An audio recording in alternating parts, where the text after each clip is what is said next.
Right, hello and welcome to episode 14 of the Austin 7 special build. And in this episode I'm going to be starting the head pod. I think this is a really cool feature and I've been really looking forward to doing this episode. Now this is something that you don't see on many Austin 7s or cars of this period, because like the head pod is mainly kind of like a 50s, 60s feature. It featured on a lot of race cars then. It's something that I absolutely love, and I think with the cowling over there flowing into the head pod, I think it's going to make this car really stand out and be different to quite a lot of the cars that are out there. So hopefully you enjoy it. Let me know your thoughts and opinions on it, and let's get on and make it. Right, now what I'm going to do is very quickly run you through how I've ended up getting this pattern and the position of the head pod, rather than going through stage by stage, which is quite boring. Just going to give you a very brief overview. I've ended up with this positioning because basically if I have my head pod in line with the steering wheel, it's going to run off the side, and I don't like that look. I could have gone then down to the point, which then creates quite a kink and doesn't actually flow with anything on the car. So what I then ended up doing was going in between, which is a slight kink but keeps the head pod on the back of the boat tail, and I think that's a much nicer finish. I could have basically sort of shaped this side and had both sides different. I've seen it done before and I don't like that, but yeah, I'm happy with the position of this.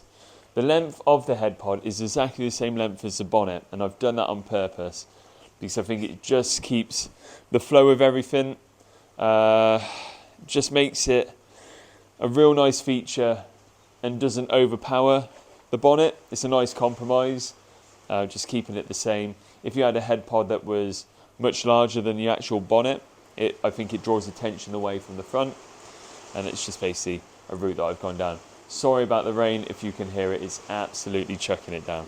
Right, so let's scrap that. I then made a metal buck. Now this buck is going to give me the positioning when I offer up my panel, where to mark my scribe line for my folds. This is simply a bit of tin folded up, use a shrinkage stretcher just to get the profile of the body, and it gives me a good datum point throughout the centre of the panel and the sides.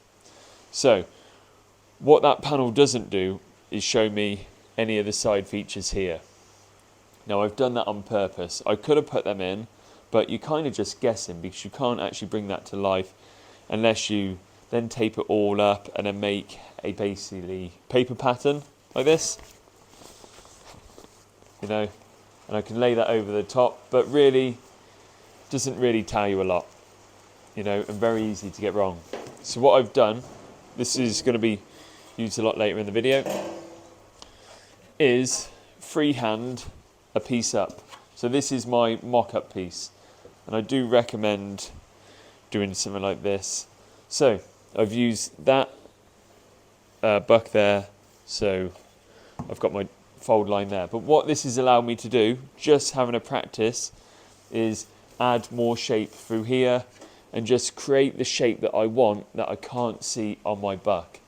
And now I'm happy with that, and I've got this a lot fuller, and I think it just flows nicely.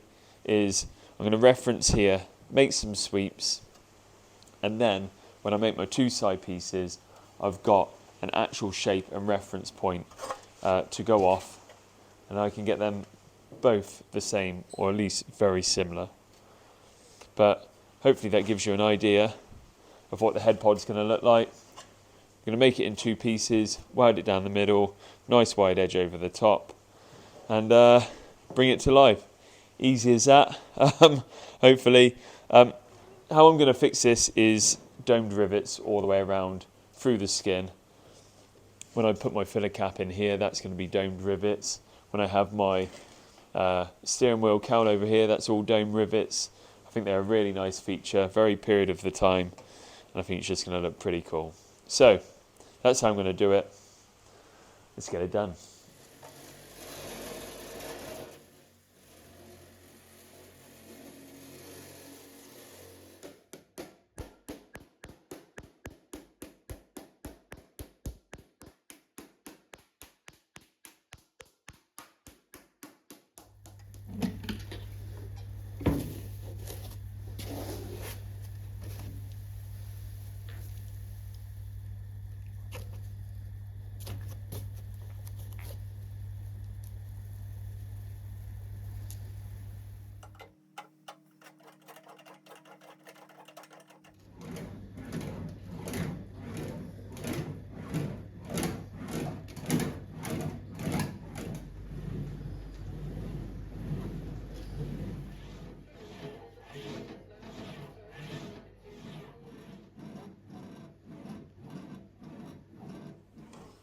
So what I'm now doing is basically a process that we call washing over the panel.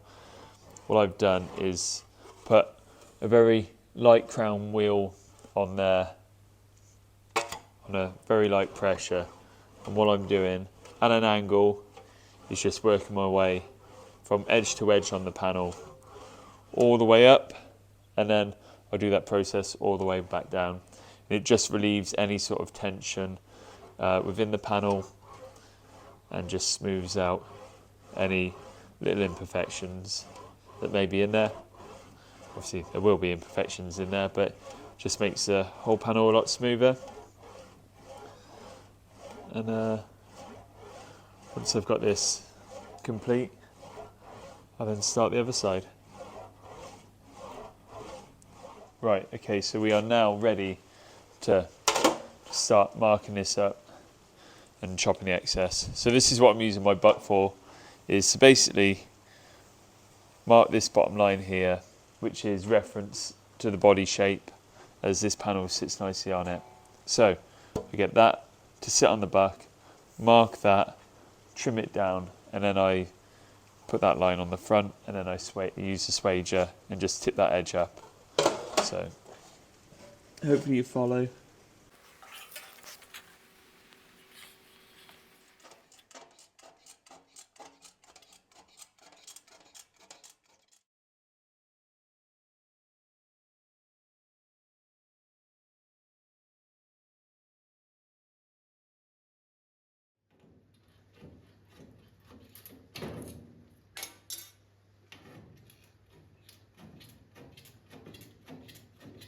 Right, okay, it's paint pot time. I want to give a huge shout out to Stefan, Neil, Peter, Pete, Anthony and Doug, who've all gone over to the paint pot since the last video, so thank you.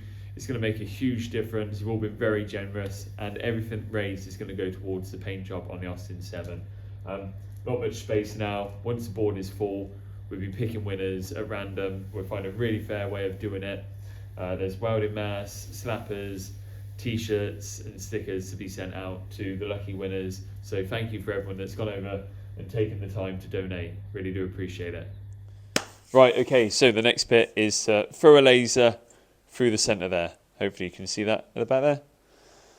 I like to mark a bit of masking tape for my cut line, get that trimmed down, repeat that process. Obviously I'll check and just make sure on certain points that both panels are equal before I start cutting, because that will become a bit of a nightmare if they're out. But yeah, get them equal, get a nice cut line. Luckily I've got the laser there, hopefully you can see that. And I just find that a bit more accurate than trying to offer and bend a piece of straight material, obviously in this case a rule, because you don't know, you could be easily off, but by throwing that laser along there just eliminates all those factors. So let's get marking and cutting.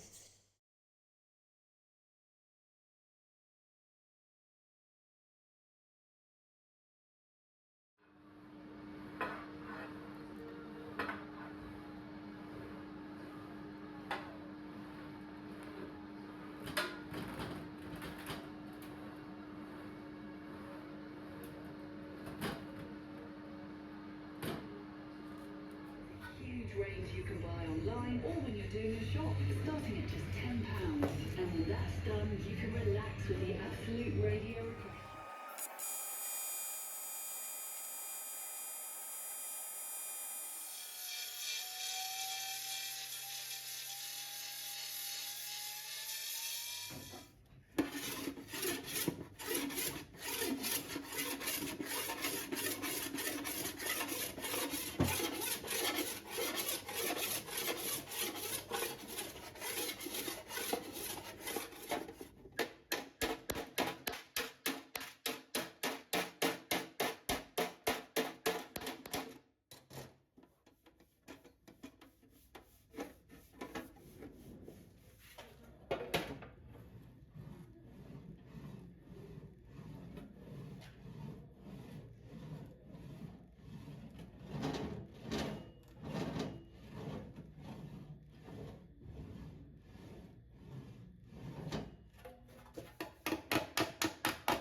Right, okay, what I'm now going to do is just leave that for the moment. I'll dress that up and finish it off later on in the build.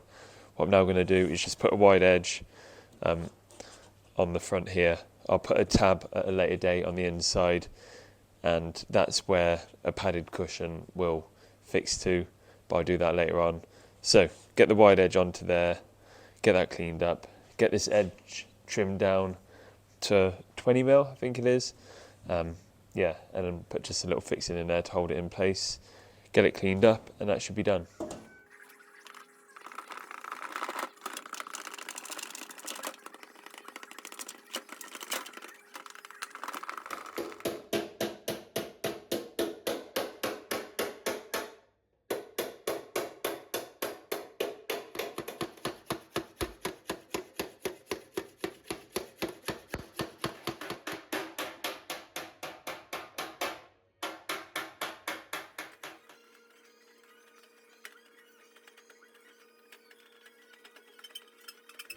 And realised it meant gift merchant. Grandad just announced his new girlfriend is joining for dinner, and the PTA just reminded you about the teacher's present due tomorrow. What a love Christmas.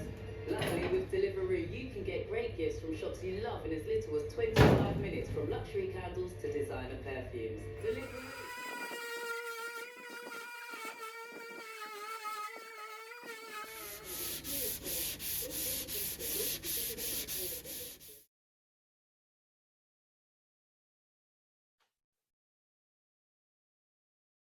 Okay, so I just thought I'd quickly just share a few images of the new petrol cap that I've got. Really happy with it. It's a copy of an MG Works one from the period. It's really nice. It's my Christmas present to myself, shall we say. I think it's a really nice feature, and I think it looks stunning up against the head pod. I'm still playing with how far I have it like sticking out and coming through the body. There'll be a flange round here with it riveted through. So I think that's going to look really nice, and very happy with that. I got that from a chap called Fergus, who was on the VSCC page, and his family have been making these for decades now. I think it started with his granddad, who started making replica ones, and he recently put a post up, and that's where I got it from. So very happy with that.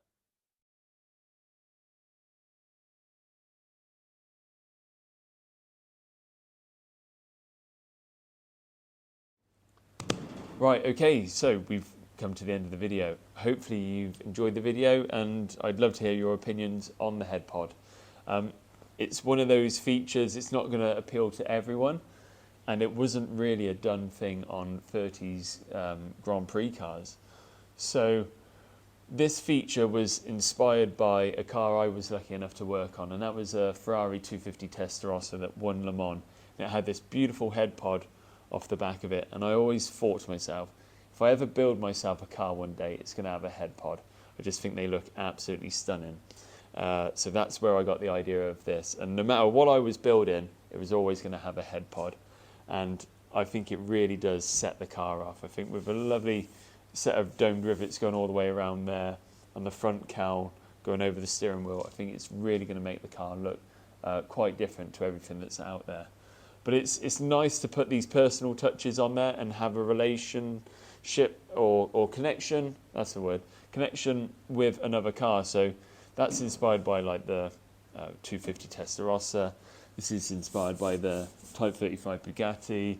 You know, the way this is cut down there is very, very similar to the Amel car that I've worked on.